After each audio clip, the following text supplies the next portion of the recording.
Louisiana versus all y'all, and another edition of some takeaways from LSU camp. I'm Jarrett Roser, just back home from Saturday, August 10th, LSU practice day, the 8th practice for the Tigers, a couple days now into full pads, and it was a day that I thought ultimately the offense kind of led the way.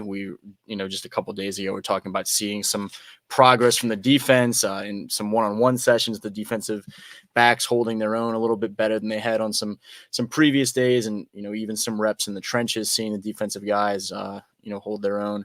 Today I thought the offense, particularly from what we could see in some late team sessions, that the first team offense in particular was kind of moving the ball up and down the field. Or also some other segments of practice with some little 2-on-2 side of the field action down on the goal line, where offense won most of those reps, and certainly Nussmeier and company were cruising up and down the far field for a good chunk of some team segments there toward the end of practice. Really nice highlight reel catch by Chris Hilton Jr. Going up, in the middle of double coverage and coming away with the ball. Aaron Anderson with a couple of scores, a lot going deep. Also saw Caleb Jackson with a big hit stick or truck run on the ground where he got out to the perimeter, and I didn't see who he absolutely demolished on the far sideline, but Caleb Jackson kind of showing what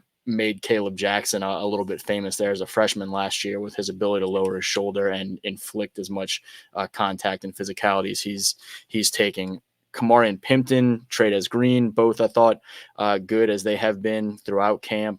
As much as we've talked about Trades Green and how good he's looked as a freshman, Kamarian Pimpton has been phenomenal throughout camp as a sophomore, and the addition of those guys, addition of Trades and just continued progression of Pimp alongside Mason Taylor is going to make that tight end group for the Tigers so dangerous, with just their combination of size and athleticism and ball skills and everything they bring to the table.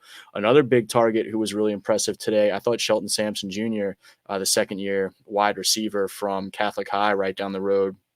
I thought he had a hell of a day, made a lot of big catches, including scores. I thought he's had a nice camp overall, and today might have been his best day thus far. Definitely one of his best couple of days from what we've seen. On the defensive side, there were a couple of highlights there toward the end that I think Major Burns there had kind of a diving PBU. You've seen him have some moments throughout camp thus far where he's in the right place in that star position to have the ability to cover a lot of ground and use his instinct to make some plays on the ball. And thought he was about to come away with an interception on another one today, but came away with a really nicely jumped PBU. And Jair Brown, the transfer from Ohio State, former Warren Easton star who finished his high school career up there in Ohio and started his college career with the Buckeyes, he had a interception covering a lot of ground, getting over to the sideline and catching a ball before going out of bounds. That I think to see a veteran like him have some moments in that secondary is really big.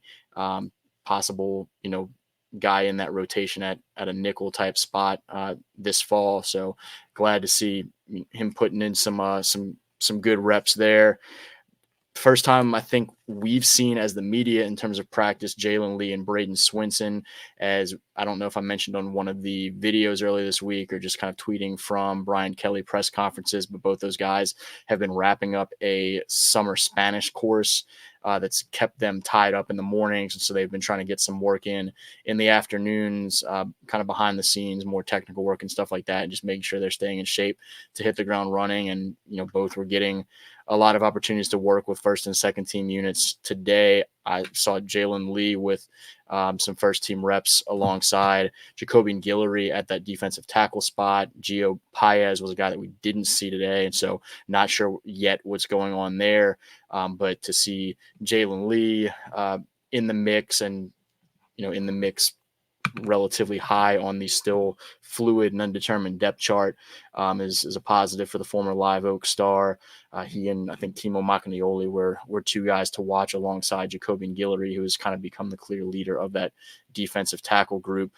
Still, obviously, a long way to go. And we heard from defensive coordinator Blake Baker after practice, and he kind of emphasized as much as what we've kind of seen is that there are pieces there to be optimistic that the defense has a chance to be really good if they continue to come together and reach their potential, but that it's been an inconsistent group thus far early in camp, whether that be from some individuals, having some ups and downs throughout camp, or the unit and the way that they're playing together early on in camp, that they're trying to work through that. And they're obviously trying to work through that against an offense that they and I think we in general as a media group think has a chance to be a really, really good offense, even with some of the guys they have to replace on that side of the ball.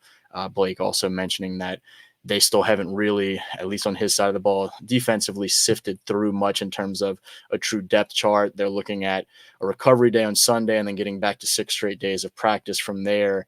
That stretch, he thinks, with essentially a full week of practice in pads now, a week and a half into fall camp overall, that the quote unquote cream will rise to the top, and that they'll have a better chance by the end of next week to start sorting through how that depth chart looks. But from what we've seen thus far, it's been a lot of Savion Jones, Deshaun Womack, on the outside, on either side of the line, with Jacobian Guillory and that group that I mentioned, primarily Gio Paez thus far, but working in that defensive tackle group.